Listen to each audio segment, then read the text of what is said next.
moment. There's dangers to express love. There's dangers to trust, because if you're living in an environment where survival is the credo, you're not going to want to close your eyes and go within. You're not going to want to trust anybody.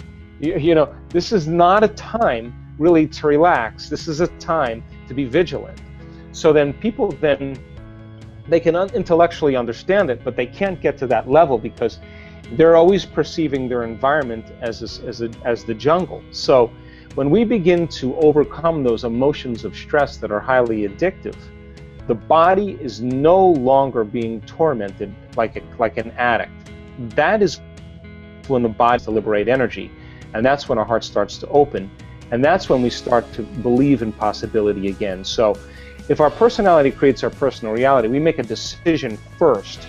We examine who we've been, and I call it crossing the river of change, from the old self to the new self. Crossing that river is going to be uncomfortable. It's going to feel unfamiliar, and you are going to feel like it's unpredictable, because the moment you're no longer thinking that way or acting that way or feeling that way, you're going to feel like an unknown. Now, this is the biological, the neurological, the chemical, and even genetic death of the old self. This is the pain that you experience because the body's looking for its familiar chemical state. That pain is normal, and if you understand that that void, that unknown, is the perfect place to create in, that's the place you want to create in, and not to fear it, but to embrace it. And your body's craving the familiar chemicals that it's addicted to, then you might want to say when you're in that place, well, the best way to predict my future is to create it, not from the known, but from the unknown. Now, this perfect place of creation is where people begin to do the uncommon. This is where their soul begins to speak to them. This is where they see a greater purpose for themselves in their lives, and they're no longer playing by the small-minded games any longer, because they're connected to some bigger vision in the future. I think transformation is really the one thing that I'm more passionate about than anything else. And so I think number one, taking time out of our busy day for ourselves is the greatest service that we can do for ourselves, for our family, for the people we work with, and for our community. Now, if most people's attention is on their external environment, on their body, and on time, and they wake up every morning and they get out of bed and they do the same thing they've been doing for the last 20 years, then their body's already programmed into a predictable future. Their body's already on autopilot. They have a thought of the coffee pot, and the next thing they know, they have coffee in their hand. They have a thought of the shower, the next thing they know, they're in the shower.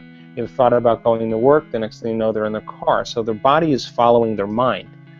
If they're living by the same emotions every single day, then their body, for the most part, is in the past, because emotions are a record of the past. So finding the sweet spot of the present moment in our meditation is so highly important, because the body has been trained to be in the future. So then most people, when they take their meditation and they stick it in as another thing to do so they don't have to feel guilty, that's not the answer either. Working with your body and understanding that it's the animal, and we do this in our workshops. We make people, we don't make them, we ask them in their meditations to really get to that point where they're unfolding in that infinite field of potentials as thought alone. In other words, if you're going to heal yourself by thought alone, or create something in your life by thought alone, then you have to become thought alone. This is the key element where all of a sudden now, when you keep practicing bringing your body back into the present moment, and you become aware that it's thinking about, well, what about this thing I have to do, and this plane I have to catch, and this contract I have to sign, and that person I have to call, that's a predictable future. And you become aware that you're investing your energy into that reality, because where you place your attention is where you place your energy. Or you're living by some emotion of impatience or frustration or vigilance, then you're siphoning energy out of the present moment, and you have no energy to create with.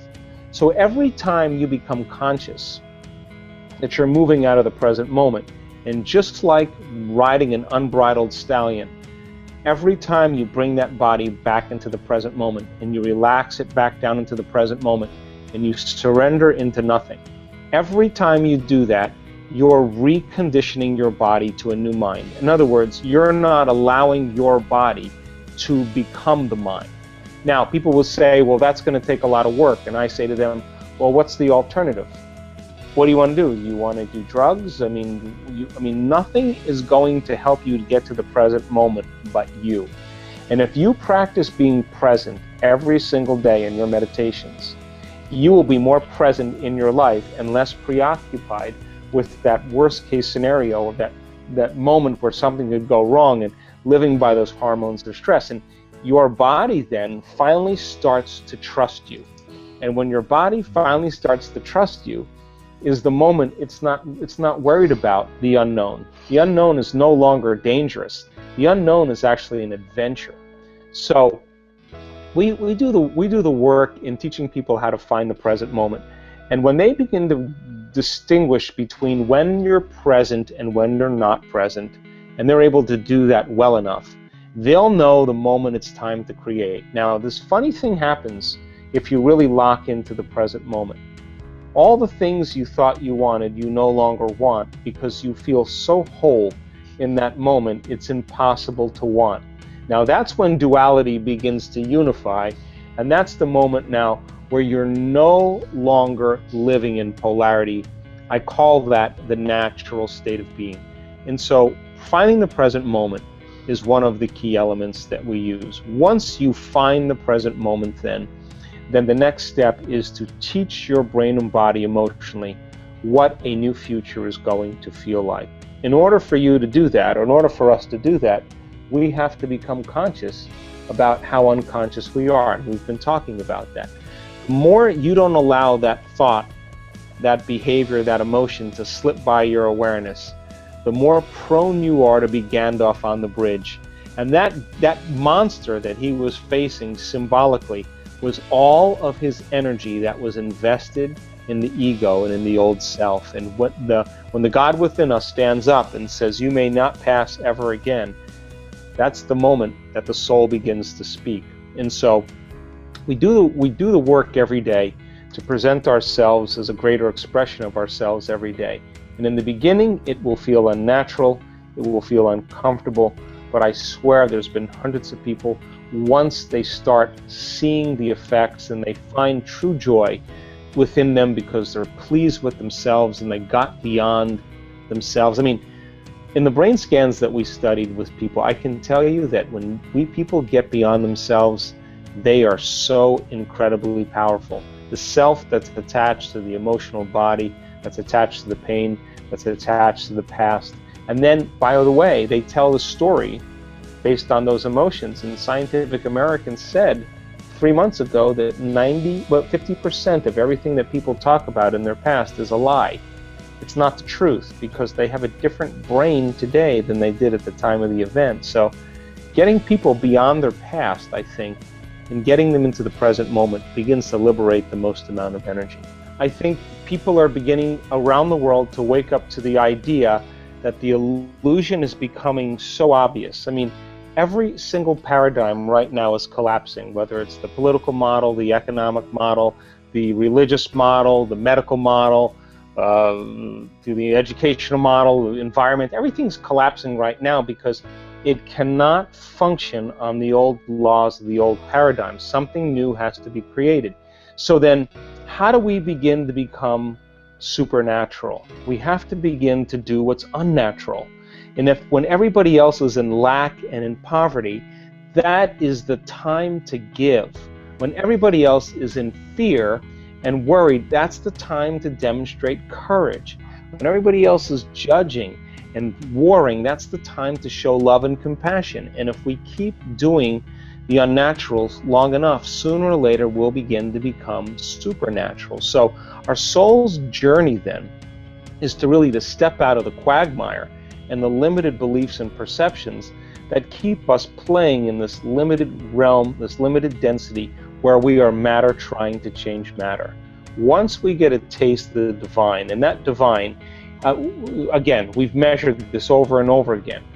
When you are that thought in that infinite space, when the brain is perceiving space and no longer perceiving objects, it gets very organized. it gets very coherent. And when the brain gets coherent, we get coherent. When the heart gets coherent, we love way more. And that's when we begin to emulate the divine. So over and over again, as we begin to climb out of these limited states, and we break free from those survival emotions that keep us feeling more like matter and less like energy, the side effect of all of that is becoming more energy and less matter. And that's when we start to demonstrate being a vibrational being. The field around our bodies when we're living in stress is about 3-4 inches in size. Open your heart, it can be up to 9 meters wide. We measured it. And so then when you begin to open your heart, you feel connected to something greater. That's the beginning. That's when the soul says, now I have infinite possibilities to experience, and I get to select as a free-willed individual where I want to place my attention. That's when we're liberated. So I think it's a great time for us to begin to really embody this information. I think it's a great time for us to hit the low points, to see those illusions. I mean, I had my own awakening, and you reach a point where you realize that the only time that you feel like yourself is you need the external world to remind you of it. That's a sign. When you can find an identity of yourself in the quietness and solitude of your own presence, that's when you're no longer seduced by the